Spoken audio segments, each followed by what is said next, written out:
Hello friends, good morning. നമ്മുടെ Kerala TV സീരിയലിലേക്ക് എല്ലാവർക്കും സ്വാഗതം. അങ്ങനെ വേദയും ആ അമ്മയും കൂടി അവിടെ ഇരുന്ന് ഇങ്ങനെ സംസാരിക്കുക. അപ്പോൾ തരുണാണെന്നുണ്ടെങ്കിൽ കുഞ്ഞിനെ ഇപ്പം നിലത്ത് വെക്കാതെ ഇങ്ങനെ കൊണ്ട് നടക്കുകയാണെന്നുള്ള കാര്യം അമ്മ വേദയോട് പറയാം. അപ്പോൾ കുഞ്ഞിനെ വേദയുടെ അരികിലേക്ക് എത്തിക്കാൻ വേണ്ടി അമ്മ കിടന്ന് പെടാപ്പാട് പെട്ടതും ഇതെല്ലാം ഇങ്ങനെ പറയാം കേട്ടോ. അപ്പോൾ അതൊക്കെ കേട്ടപ്പോൾ വേദയ്ക്ക് ഭയങ്കര ഒരു ടെൻഷനും കാര്യങ്ങളൊക്കെ. ഇതിങ്ങനെ മുന്നോട്ട് പോകുന്തോറും പോകെ ഇത് കൂടിക്കൂടി വരികയല്ലേ ഉള്ളൂ, നമുക്ക് ഇപ്പം തന്നെ എല്ലാം തുറന്നു പറഞ്ഞാലോ എന്നൊക്കെ അമ്മ ചോദിക്കുമ്പം ഈ ആശുപത്രിയിൽ നിന്നെങ്കിലും ഇവളെ സുരക്ഷിതമായി പുറത്തെത്തിക്കാൻ നോക്കാമെന്ന് വേദ പറയാട്ടോ.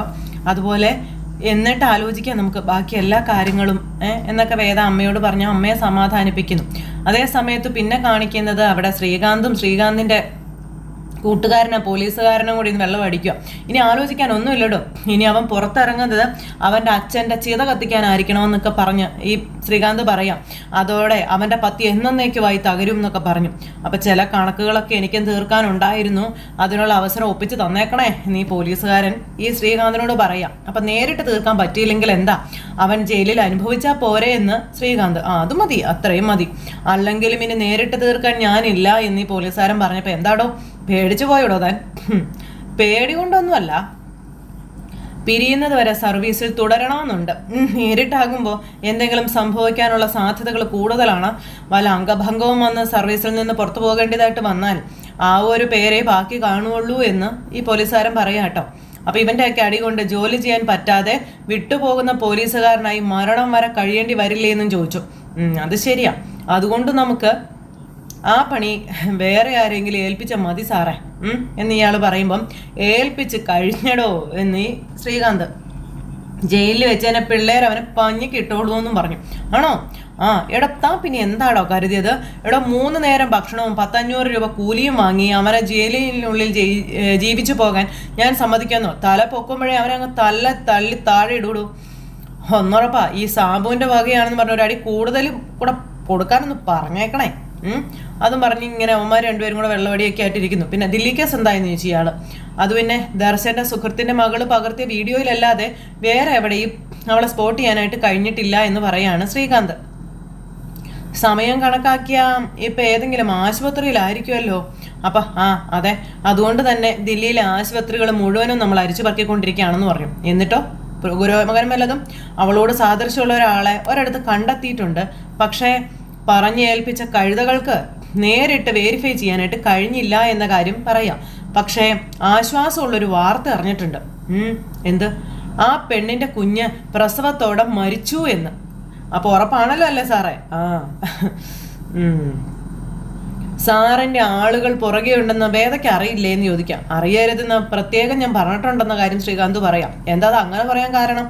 അത് പിന്നെ സാറേ നോക്ക്, പല കേസുകളിലും നമ്മൾ ഔട്ട് ഓഫ് സ്റ്റേറ്റ് അന്വേഷിക്കാനൊക്കെ പോയിട്ടുണ്ട്. അപ്പോഴൊക്കെ നമ്മൾ ആവർത്തിക്കുന്ന ഒരു തെറ്റുണ്ട്. അന്വേഷിക്കുന്ന ആളുകളെ കണ്ടെത്തുന്നത് എളുപ്പമാക്കാനായിട്ട് നമ്മൾ ചെയ്യുന്ന ചില ലോക്കൽസിനെ കൂടി കൂട്ടുവിളിക്കുന്നത്. അവർക്കിങ്ങനെ രഹസ്യമായി അന്വേഷിക്കുന്ന രീതികളും കാര്യങ്ങളൊന്നും അറിയില്ല. നേരിട്ട് കാര്യങ്ങൾ നോക്കണം, തീർക്കണം. അന്വേഷിക്കുന്ന വിവരം നമുക്ക് കണ്ടെത്തേണ്ട ആൾ അറിയുകയും ചെയ്യും. അതാണ് പ്രശ്നം. അങ്ങനെ എന്തെങ്കിലും ഇക്കാര്യത്തിൽ സംഭവിച്ചിട്ടുണ്ടോ എന്നൊക്കെ ചോദിച്ചപ്പോൾ എന്ന് വെച്ചാൽ താനെന്താ ഉദ്ദേശിക്കുന്നത് എനിക്ക് മനസ്സിലായില്ല. കുഞ്ഞു മരിച്ചു പോയി എന്ന് വേദം മനഃപൂർവ്വം അന്വേഷിക്കുന്ന ആളുകളെ തെറ്റിദ്ധരിപ്പിച്ചതാണെങ്കിലോ? അങ്ങനെ സംഭവിക്കാൻ പാടില്ലാഴികയുണ്ടോ എന്നീ പോലീസുകാരൻ പറഞ്ഞു കൊടുക്കും. അപ്പോൾ ശ്രീകാന്ത് അതുവഴിയിൽ ഇങ്ങനെ ചിന്തിക്കുക, ശരിയാണല്ലോ, അങ്ങനെ ഒരു സാധ്യത ഇതിൽ കിടപ്പുണ്ടല്ലോ. എന്നിട്ട് ശ്രീകാന്ത് ഇരുന്ന് ഇങ്ങനെ ആലോചിക്കുക കേട്ടോ. പിന്നെ കാണിക്കുന്നത് വേദയും കുഞ്ഞും കൂടി ഇങ്ങനെ അവിടെ കിടക്കുന്നു. അമ്മയാണെങ്കിൽ കുഞ്ഞിനെ ഇങ്ങനെ ഉറക്കിയൊക്കെ ഇങ്ങനെ കൂടെ തന്നെ ഇരിക്കുക. അപ്പോൾ വേദയും ആ അമ്മയും കൂടെ ആ റൂമിൽ തന്നെ ഇരിക്കുന്നു. അപ്പോൾ തരുണിൻ്റെതായ ജോലികളും കാര്യങ്ങളും ഒക്കെ ആയിട്ട് പോവാം. ഡിസ്ചാർജ് സമ്മറി വരുമ്പോൾ ആശുപത്രി രേഖകളിലെ കുട്ടിയുടെ പേരൻസിൻ്റെ സ്ഥാനത്ത് തരുണും രാധികയും ആയിരിക്കും എന്നുള്ള കാര്യങ്ങൾ ഇങ്ങനെ അമ്മ വേദയോട് പറയൂ കേട്ടോ. ആ രേഖകൾ മാറ്റിയെടുക്കുക എന്നൊക്കെ പറഞ്ഞാൽ അതത്ര എളുപ്പമുള്ള കാര്യമല്ല മോളെ എന്ന് അമ്മ പറഞ്ഞപ്പം അതൊക്കെ സാങ്കേതികമായിട്ടുള്ള കാര്യങ്ങളല്ലേ അമ്മ എന്ന് വേദ ചോദിച്ചു. അതിലും പ്രധാനമല്ലേ ജീവൻ എന്ന് പറയുന്നതെന്ന് വേദ ചോദിച്ചു.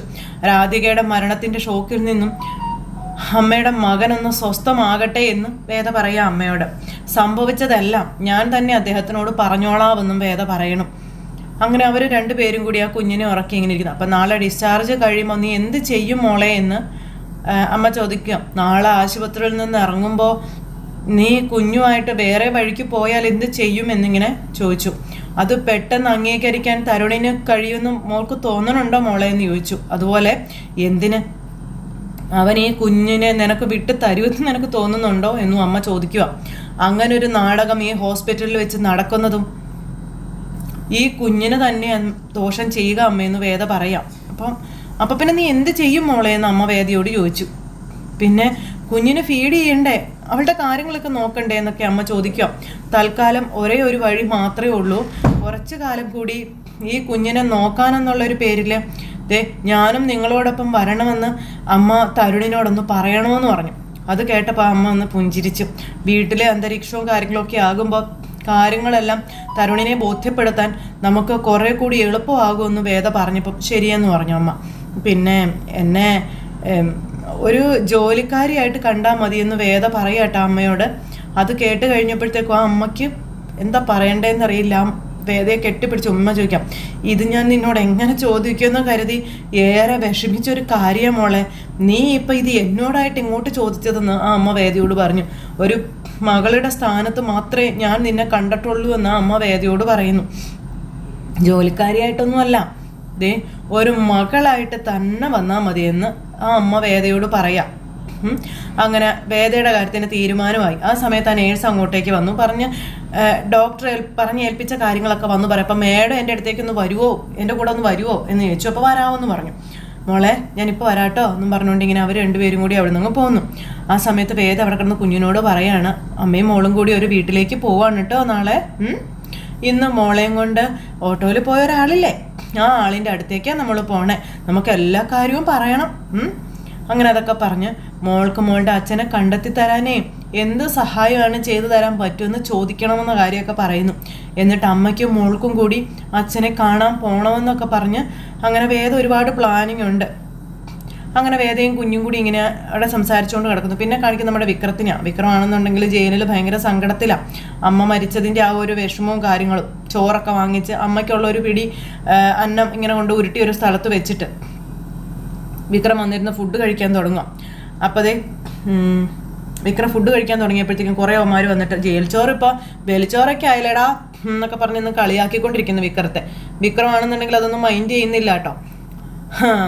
അത് ശരി, പിണ്ടച്ചോറ് ഉരുട്ടി വെച്ചിട്ട് ചിലരൊക്കെ ഇവിടെ ഉണ്ണത്തുള്ളല്ലേ എന്ന് ചിലവന്മാർ പറയുന്നു. അതൊക്കെ കേൾക്കുമ്പോൾ വിക്രത്തിന് ഭയങ്കരമായിട്ട് ദേഷ്യം വരുക. വിക്രം എല്ലാം കടിച്ച് പിടിച്ചിങ്ങനെ ഇരിക്കുക. അപ്പോൾ ഈ തൊട്ടടുത്തിരിക്കുന്ന ചേട്ടന് കാര്യം മനസ്സിലായി. ജീവിച്ചിരുന്നപ്പോഴും അവൻ ഒരു ചോറ് കൊടുത്തില്ല, ചത്തട്ടെങ്കിലും കൊടുക്കട്ടെ വെക്ക എന്നും പറഞ്ഞ് ഇവന്മാരെല്ലാം പറയാം. കാക്കയ്ക്ക് പകരം അല്ല പട്ടിയോ പൂച്ചയോ വന്ന് നക്കിയാൽ എന്ത് ചെയ്യും എന്നൊക്കെ ഇവന്മാർ പറയുന്നു. വിക്രം ഇതെല്ലാം കേട്ട് ഇങ്ങനെ പിടിച്ചിരിക്കുക. പട്ടി നക്കിയ പിണ്ടം പോലെന്ന് കേട്ടിട്ടില്ലേ, ജീവിച്ചിരിക്കുമ്പോഴും മരിച്ചു കഴിയുമ്പോഴും ചിലരുടെ ജീവിതം അത് അങ്ങനെ തന്നെയാ എന്നൊക്കെ പറഞ്ഞ് ഇവന്മാർ നമ്മുടെ വിക്രത്തെ കളിയാക്കുന്നത്. പട്ടി നക്കിയ പിണ്ടം പോലെ. പിന്നെ നമ്മുടെ വിക്രം ഇത് കേട്ടോണ്ടിരിക്കുവോ? ചെന്നില്ലേ വിക്രം, ചെന്നിട്ട് അവന്മാരെ എല്ലാം കൂടി ഇടിച്ച് നിരപ്പാക്കാനായിട്ട് തുടങ്ങി. അപ്പോൾ കുറേ അവന്മാർ വന്ന് വിക്രത്തെ ഇങ്ങനെ പുറകിൽ നിന്ന് പിടിച്ചങ്ങ് നിർത്തി വിക്രത്തിനെ ഇടിക്കാൻ വേണ്ടിയിട്ട്. പക്ഷെ അവൻ്റെ ഒന്നും പിടുത്തം വിക്രത്തിൻ്റെ 7 അയലത്ത് പോലും വന്നില്ല. പറഞ്ഞ തീർത്തെടുത്തൊന്നും നമ്മുടെ വിക്രം കൊടുത്തു. അപ്പോഴത്തേക്കും വേറൊരു പോലീസുകാരൻ ഓടി വന്ന് ഈ വാർഡനോട് പരാതി പറയാം, വിക്രം എല്ലാവരെയും ഭഞ്ഞിക്കിടുക അങ്ങനെ ഇങ്ങനെയാന്നൊക്കെ പറഞ്ഞു. അപ്പോൾ ഇപ്പം തനിക്ക് പൊള്ളിയോടോ? അന്ന് ഇവിടെ ഉണ്ടായിരുന്നവന്മാരെല്ലാവരും കൂടെ ചേർന്ന് അവനെ പഞ്ഞിക്കിട്ടപ്പം തനിക്ക് തടയാനൊന്നും തോന്നിയില്ലല്ലോ, ഈ ഉത്സാഹവും കണ്ടില്ലല്ലോ. ഇന്ന് അവൻ ഒറ്റയ്ക്ക് വിട്ടേക്ക്, തീർക്കാനുള്ളതെല്ലാം അവൻ ഒറ്റയ്ക്ക് തീർത്തോളും, എല്ലാം കഴിയുമ്പോഴേ എടുത്തുകൊണ്ട് സെല്ലിൽ ഇട്ടാൽ മതി എന്ന് പറഞ്ഞു. അങ്ങനെ അതും പറഞ്ഞു. ആ വാർഡൻ സാർ അങ്ങ് പോയി കണ്ണടച്ച്. അപ്പോൾ വിക്രത്തിൻ്റെ സൈഡ് തന്നെ ആ സാറ്, എല്ലാം നഷ്ടപ്പെട്ട് നിൽക്കുക ഞാൻ, ഇനി എൻ്റെ നേരെ നീയൊക്കെ വന്നാൽ ജീവനോടെ നീ ഒന്ന് ഈ ജയിൽ വിട്ട് പോകില്ല എന്ന് വിക്രം അവനോട് പറഞ്ഞു. അങ്ങനെ അമ്മയുടെ പിണ്ടം പട്ടി നക്കിയെന്ന് പറഞ്ഞവനിട്ട് കൂട്ടത്ത് നമ്മുടെ വിക്രം. അന്നേരം അവിടെ ഉണ്ടായിരുന്ന സെല്ലിലുണ്ടായിരുന്ന ആൾക്കാർ മുഴുവനും കൈയടിച്ചു. അങ്ങനെ നല്ല സ്റ്റൈലിഷ് ആയിട്ട് നമ്മുടെ വിക്രം ഇവരുടെയൊക്കെ നടുക്കോടെ ഇങ്ങനെ നടന്ന് പോവുകയാണ്. എന്നിട്ട് അടുത്ത ചോറും വാങ്ങിച്ച് നമ്മുടെ വിക്രം പോയിരുന്ന് ഭക്ഷണം കഴിക്കലും തുടങ്ങി. ഇത് കഴിഞ്ഞതിന് ശേഷം അമ്മയുടെ ചടങ്ങുകളും കാര്യങ്ങളും എല്ലാം കഴിഞ്ഞ് വീട്ടിലിങ്ങനെ വന്ന് ഒറ്റപ്പെട്ടിങ്ങനെ ചങ്ക് തകർന്ന് നിൽക്കുക നമ്മുടെ സുധാകരൻ മാഷ്. ആ സമയത്ത് കമലയുമായിട്ടിന്ന് സംസാരിച്ച കാര്യങ്ങളെപ്പറ്റി ആലോചിക്കാം. മാഷൊന്നും പറഞ്ഞില്ലല്ലോ എന്നൊക്കെ പറഞ്ഞ് കമല പറഞ്ഞ കാര്യങ്ങളെപ്പറ്റി അച്ഛൻ അവിടെ നിന്ന് ഇങ്ങനെ ആലോചിക്കുന്നു. അപ്പം തൻ്റെ ഈ ഒരു ചോദ്യത്തിന് ഞാൻ എന്താ പറയേണ്ടതെന്ന് ചോദിക്കുമ്പം എൻ്റെ ഒരു ആശ്വാസത്തിന് വേണ്ടിയല്ലേ മാഷ് ഉത്തരം പറഞ്ഞേ പറ്റുള്ളൂ എന്ന് കമല. അപ്പം തനിക്ക് എന്താ കമല, തനത് ഇങ്ങനെയൊക്കെ പറയുന്നത്? എന്തിനാ ഇപ്പം മരണത്തെ പറ്റിയൊക്കെ ചിന്തിക്കുന്നതെന്ന് ചോദിച്ചു. അതിന് തനിക്ക് അത്രമാത്രം പ്രായമൊന്നും ആയിട്ടില്ല എന്ന് പറയുമ്പോൾ മനുഷ്യന്മാർ മരിക്കുന്നത് പ്രായമായിട്ട് മാത്രമല്ലല്ലോ മാഷേ എന്ന് പറഞ്ഞുകൊണ്ട് കമല അന്ന് മരണത്തെ പറ്റിയും മരിക്കുന്നതിന് മുമ്പ് ചെയ്തു തീർക്കേണ്ട കാര്യങ്ങൾ പറഞ്ഞതിനെ പറ്റിയൊക്കെ നമ്മുടെ സുധാകര മാഷ് അവിടെ നിന്ന് ഇങ്ങനെ ആലോചിച്ചു. എന്നിട്ട് വിക്രത്തെ കാണാൻ പോകുന്നതും ഒക്കെ പറഞ്ഞ കാര്യങ്ങൾ. അപ്പോൾ അങ്ങനെ നമ്മുടെ കമലയും മാഷും കൂടെ സംസാരിച്ച് ഓർത്ത് ചങ്കു പൊട്ടി നമ്മുടെ മാഷ് ഇങ്ങനെ അവിടെ നിന്ന് കരയുക. അതിനുശേഷം ആ മുറിയിൽ വന്നിരുന്നു, ആ കട്ടിലയിൽ വന്നിരുന്ന് ഭയങ്കര കരച്ചിൽ. പിന്നെ പുറത്ത് വിശ്വനും ശ്രീജയും നന്ദിനിയും അതുപോലെ വിനായകനും കൂടി ഇങ്ങനെ ഇരിക്കുന്നു. അപ്പോൾ ഈ കാര്യങ്ങളെല്ലാം ആലോചിച്ചിട്ട് നമ്മുടെ മാഷ് നേരെ മക്കളുടെ അടുത്തേക്ക് ചെല്ലുവാട്ടോ. മക്കളെല്ലാവരും ഇങ്ങനെ ഇരിപ്പുണ്ടല്ലോ. അപ്പം അച്ഛൻ അങ്ങോട്ടേക്ക് ചെന്നു. അപ്പോൾ കമലയ്ക്ക് കൊടുത്ത വാക്കും കാര്യങ്ങളൊക്കെ അതൊക്കെ മനസ്സിൽ ഇങ്ങനെ ഇട്ടുകൊണ്ടാണ് ചെല്ലുന്നത്. മക്കളെല്ലാവരും കൂടി ഇങ്ങനെ നിൽക്കുമ്പോൾ എന്താന്ന് ചോദിച്ചു. അതിന് അച്ഛാ ഞങ്ങളിനി എന്താ വേണ്ടതെന്ന് വിനായകൻ ചോദിച്ചു. അപ്പോൾ തിരിച്ചു പോയിക്കോളാൻ പറഞ്ഞു. അപ്പോൾ ഇവരിങ്ങനെ നോക്കുവാട്ടോ.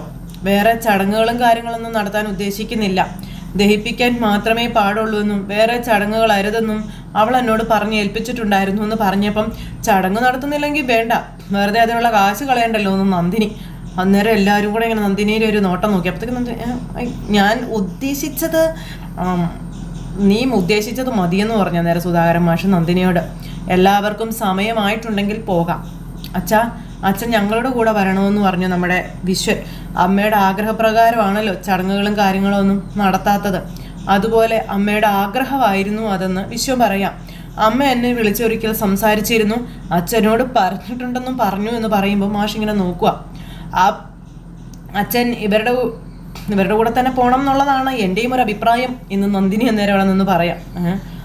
അല്ല അമ്മയുടെ ഇഷ്ടമാണല്ലോ നമുക്ക് പ്രധാനം, അതാ അങ്ങനെ ഞാൻ പറയാൻ കാരണം. അതിന് വേറെ അർത്ഥമൊന്നും കാണല്ലേ എന്നും പറഞ്ഞ് നന്ദിനി ഇങ്ങനെ നിൽക്കുകയാണ്. ആ സമയത്ത് ഞാൻ എന്തായാലും വരുന്നില്ല വിശ്വമെന്ന് മാഷ് പറഞ്ഞു. എനിക്കും അതുപോലെ ഇവിടുന്ന് അങ്ങനെ പെട്ടെന്ന് ഇട്ടെറിഞ്ഞിട്ട് ഓടിപ്പോരാനൊന്നും പറ്റത്തില്ല എന്ന് അച്ഛൻ പറയാം. അപ്പം അതെന്താ അച്ഛാ എന്ന് വിനായകൻ ചോദിച്ചു. അമ്മയുടെ ഓർമ്മകളുള്ള വീടെന്നൊന്നും അച്ഛൻ പറയണ്ട, അത് ജപ്തി ചെയ്ത് പോയില്ലേ എന്ന് നന്ദിനി ചോദിക്കാം. എടി ഇതൊന്നും മിണ്ടാതിരിക്കാൻ പറഞ്ഞു വിനായകൻ അന്നേരം.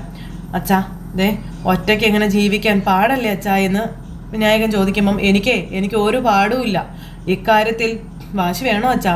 അപ്പം നീയും നിന്റെ ബിസിനസ്സും അതിൻ്റെ തിരക്കുകൾക്കിടയിൽ അത് ശരിയാവില്ല വിശ്വമെന്ന് അച്ഛൻ വിശ്വത്തോട് പറഞ്ഞു. പിന്നെ അവളങ്ങനെ പറഞ്ഞിരുന്നു എന്നുള്ളത് ശരിയായ കാര്യം തന്നെയാണ്, എന്നാലും അത് വേണ്ട. നന്ദിനി ഇങ്ങനെ തുറച്ചു നോക്കുക കേട്ടോ. എന്നാൽ പിന്നെ ഞങ്ങളും ഇവിടെ തന്നെ നിൽക്കാമെന്ന് പറഞ്ഞു വിശ്വൻ. അപ്പോഴോ എങ്ങനെയുണ്ടെന്ന് ചോദിച്ചു. അപ്പോൾ നിങ്ങളുടെ ബിസിനസ്സൊക്കെ ആരും നടത്തുമെന്ന് ചോദിച്ചു. അതിനേക്കാളും വലുതല്ലേ അച്ഛാ സമാധാനമൊന്ന് വിശ്വൻ ചോദിക്കാം കേട്ടോ അച്ഛനോട്. അപ്പം മില്ലിലേക്കും ഓഫീസിലേക്കും ഇവിടെ നിന്ന് പോയി വരാം, എന്താ അത് പോരേന്ന് ചോദിച്ചേ. അപ്പോൾ പോകും മുൻപ് വിക്രവും എന്നോട് ഈ കാര്യം പറഞ്ഞിരുന്നു എന്ന് പറഞ്ഞപ്പം ഞാൻ അതിനെപ്പറ്റി ഒന്ന് ആലോചിക്കട്ടെ എന്ന് നമ്മുടെ സുധാകരൻ മാഷ് പറയാം. നന്ദിനിക്ക് അതൊക്കെ ഇങ്ങനെ കുശുമ്പായിട്ടാണ് തിരിയുന്നത്. നന്ദിനി എന്നിട്ട് ഇതെല്ലാം കുശുമ്പോട് കൂടി ഇങ്ങനെ നോക്കിക്കൊണ്ട് ഇങ്ങനെ അവിടെ നിൽക്കുക. ആ സമയത്ത് അച്ഛൻ ഇത്രയും പറഞ്ഞിട്ട് അവിടെ നിന്ന് അങ്ങോട്ടേക്ക് പോയി. അച്ഛനങ്ങ് പോയി കഴിഞ്ഞപ്പോഴും നന്ദിനി ഇങ്ങനെ ഭയങ്കര കുശുമ്പെടുത്ത് ഇങ്ങനെ നിൽക്കുന്നു കേട്ടോ. പിന്നെ കാണിക്കുന്ന പിറ്റേ ദിവസം തരുണിനെയാണ്. തരുണാണെങ്കിൽ ഡിസ്ചാർജ് കാര്യങ്ങളെല്ലാം ചെയ്തുകൊണ്ടിരിക്കുന്നു. അപ്പോൾ അതിന് വേണ്ടുന്ന കാര്യങ്ങളൊക്കെ ആയിട്ട് ചെയ്ത് സാധനങ്ങളൊക്കെ പാക്ക് ചെയ്ത് ഓരോന്ന് ചെയ്യുന്ന ഈ സമയത്ത് അമ്മ അങ്ങോട്ടേക്ക് മോനെ ഡോക്ടർ ബ്രസ്റ്റ് ഫീഡ് ചെയ്യാൻ പറഞ്ഞു എന്ന് പറഞ്ഞു. അപ്പോൾ നമ്മുടെ കൂടി ഈ മുറിയിൽ ഒരു കുട്ടി ഉണ്ടായിരുന്നില്ലേ, ആ കുട്ടിയോട് ഡോക്ടർ സമ്മതം ചോദിച്ചു എന്ന് പറയുമ്പോൾ തരുണിന് അത് ഇഷ്ടപ്പെടുന്നില്ല കേട്ടോ. തരുൺ ഇങ്ങനെ തിരിഞ്ഞു നിൽക്കുക. അത് വേണ്ടിയിരുന്നില്ല അമ്മേ എന്ന് പറയുന്നു. അതെന്താ നീ അങ്ങനെ പറയുന്നതെന്ന് ചോദിച്ചു. അത് അനുഗ്രഹമായിട്ടാണ് എനിക്ക് തോന്നിയത് എന്ന് ആ അമ്മ തരുണിനോട് പറയാം കേട്ടോ. അല്ല ആ കുട്ടിയുടെ കുഞ്ഞല്ലേ മരിച്ചു പോയതെന്ന് തരുൺ ചോദിച്ചപ്പോൾ അതെ പാവം, അതിൻ്റെ മുഖം ഓർത്ത് സങ്കടം വരും മോനെ എന്നൊക്കെ അമ്മ ഇങ്ങനെ തരുണിനോട് പറയാം കേട്ടോ. അപ്പം ഞാനേ പിന്നീട് ആ കാര്യങ്ങളൊക്കെ അറിഞ്ഞതെന്നും പറഞ്ഞാൽ അമ്മ വന്നിരുന്ന് തരുണിനോട് പറയാം. അവൾക്ക് സത്യത്തിൽ ആരുമില്ല മോനെ, ഇവിടെ അടുത്തൊരു കോൾ സെൻറ്ററിലാണ് ജോലി ചെയ്തുകൊണ്ടിരുന്നതെന്നും ഒരു ഫ്രണ്ടിനെയും കൂട്ടിയാണ് പ്രസവിക്കാൻ വേണ്ടി തന്നെ അവൾ വന്നത്. അപ്പോൾ അവരുടെ ഹസ്ബൻഡും വീട്ടുകാരൊക്കെ എവിടെയാണെന്ന് ചോദിച്ചപ്പോൾ ഹസ്ബൻഡിൻ്റെ കാര്യമൊന്നും പറയാതിരിക്കുന്നതാ ഭേദം എന്ന് പറഞ്ഞ അമ്മ ഇങ്ങനെ പറയാം. കുറേ കാലമായിട്ട് ആ കുട്ടിയുടെ ഹസ്ബൻഡിനെ പറ്റി ഒരു വിവരവും ഉണ്ടായിരുന്നില്ല എന്നൊക്കെ പറയണു. പിന്നെ തൊട്ട് പിന്നാലെയാണെന്നുണ്ടെങ്കിൽ ശത്രുക്കളോ എടാ, ഈ ബന്ധുക്കൾ തന്നെ ശത്രുക്കളായി മാറുമെന്നൊക്കെ കേട്ടിട്ടില്ലേടാ. അത് തന്നെ കാര്യം. ആ ദുരാവസ്ഥയാണ് മോനെ ആ കുട്ടിക്കുള്ളത് എന്നിങ്ങനെ പറയാണ് അമ്മ. ഞാൻ നിന്നോടൊരു കാര്യം ചോദിക്കട്ടെ? എന്താ അമ്മേ? കുറച്ച് നാളത്തേക്ക് ആ കുട്ടിയെ നമ്മുടെ വീട്ടിലേക്ക് ഒന്ന് കൊണ്ടുപോയാലോ? അമ്മ എന്തൊക്കെ ഈ പറയുന്നേ? അത് അവരെന്തിനാ നമ്മുടെ വീട്ടിലേക്ക് കൊണ്ടുപോകുന്നെന്ന് ചോദിച്ചപ്പം, എടാ നമ്മുടെ കുഞ്ഞിന് ഒരാവശ്യം ഒരു അമ്മയുടെ സാന്നിധ്യമാടാ, അതിനെ പാല് കൂട്ടാനും ഒരാൾ വേണ്ടേ എന്ന് അമ്മ ഇങ്ങനെ തരുണിനോട് ചോദിക്കുമ്പോൾ തരുൺ ഇങ്ങനെ അത് കേട്ട് എന്ത് പറയണമെന്നറിയാതെ നിൽക്കുന്ന ഒരു സിറ്റുവേഷൻ കാണിച്ച് ഇന്നത്തെ കഥ അവസാനിച്ചു. അപ്പോൾ എല്ലാവരും കാത്തിരുന്ന് കാണണോട്ടെ. എല്ലാവർക്കും നല്ലൊരു ദിവസം ആശംസിക്കുകയാണെങ്കിൽ ടാറ്റാ.